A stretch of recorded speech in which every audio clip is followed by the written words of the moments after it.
Friday is usually my easy run day, 40 minutes to an hour running, and then always by the end I have some strides that I do to get the leg turnover going on the easy days.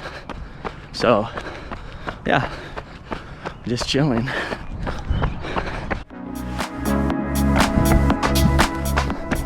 My new go-to is also to keep my heart rate under 130 on the easy days and don't go faster than 7-minute miles.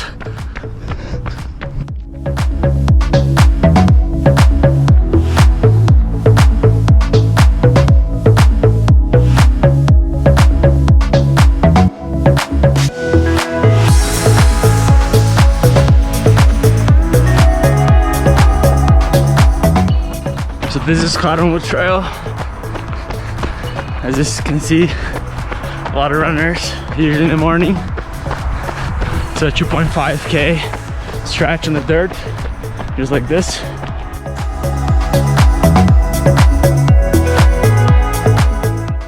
"40 minutes of running, another some strides, 20-second striders. Whew. Great way to start the day.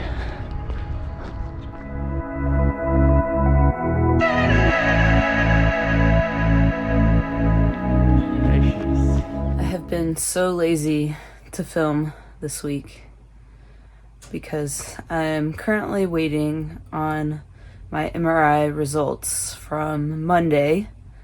The knee has been feeling good, but still, you never know till you get a good look at it. And so today is already Friday.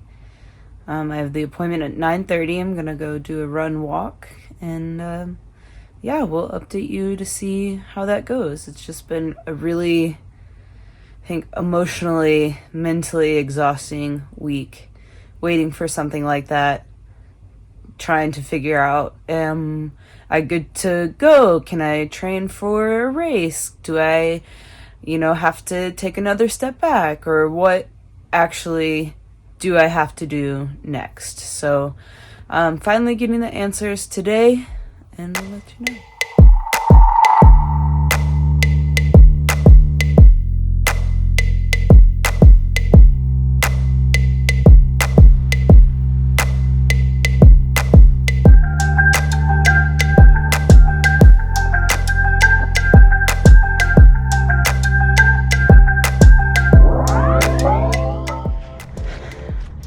I think that one of the hardest things for me is that I'm not exactly injury prone.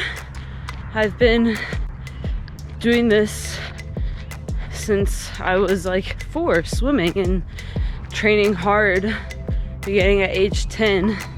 The only thing I really had dealt with is a very bum shoulder. That was mostly structural. I just had a loose joint capsule that detached and tore my labrum twice. But I've been running a long time also. I ran cross country and track starting in junior high, ran a little bit of track in high school, I ran cross country in college, and really the only thing I've ever dealt with is like a flared up IT band every once in a while.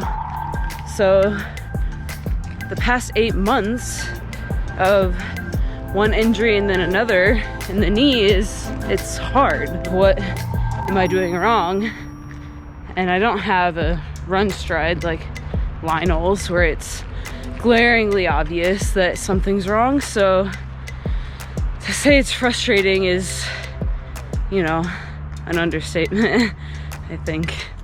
Heading to the ortho now. I go to this ortho, Matt Schneider, because he is also an Ironman athlete, so it's nice to have another athlete.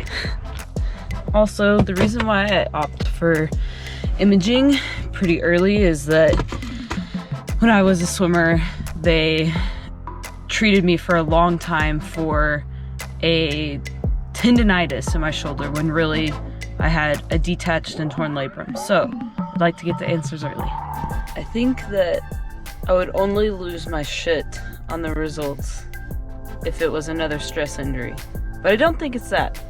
So I'm hopeful that it'll be a better answer. Got up. Gonna talk about your MRI results. I would love nothing more.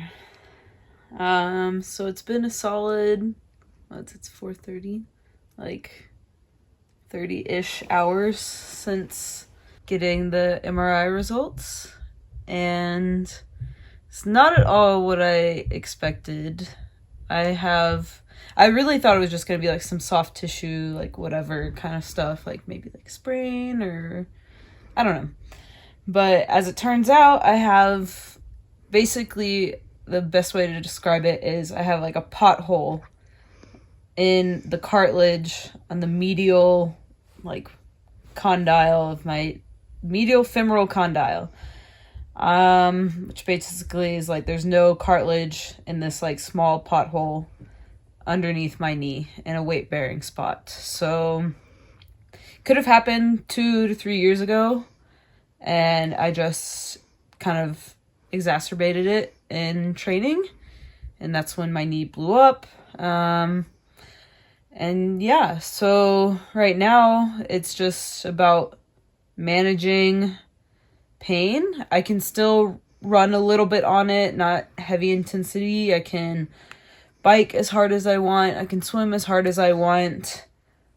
But I will have to probably look at a surgical option in the future.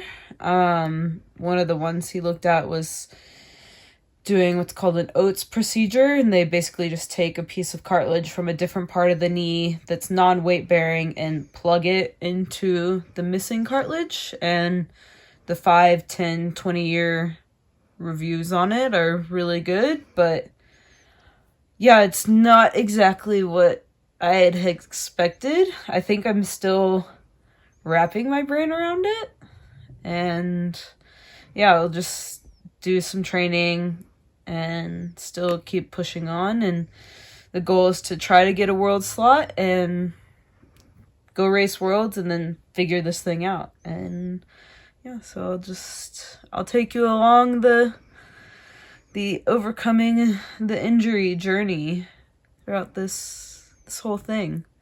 So that's about it, I think. I think one of the hardest things mentally about the past 8 months has just been trying to look to the future me, invest in the future me, and not get too caught up in the right now. That was really hard at the end of last year when races started coming back on to the calendar, and there was Challenge Daytona, and yeah, so it's really hard knowing that races are back, but at the same time, I do have a long time in the sport, and it's only just beginning, and I really have to invest in future me, which is difficult to do in the short term. But yeah, that's what has gotten me through this whole thing, is really looking forward to what future me can do instead of getting caught up in the right now. So I hope you have enjoyed this little documentary style tidbit. I'm sure when we get closer to action of what I'm going to do down the road, we'll give a nice little update. But let us know if you've liked this style, if it's boring, or you appreciate it. I hope that you can relate to it somewhat. So thank you guys always for watching.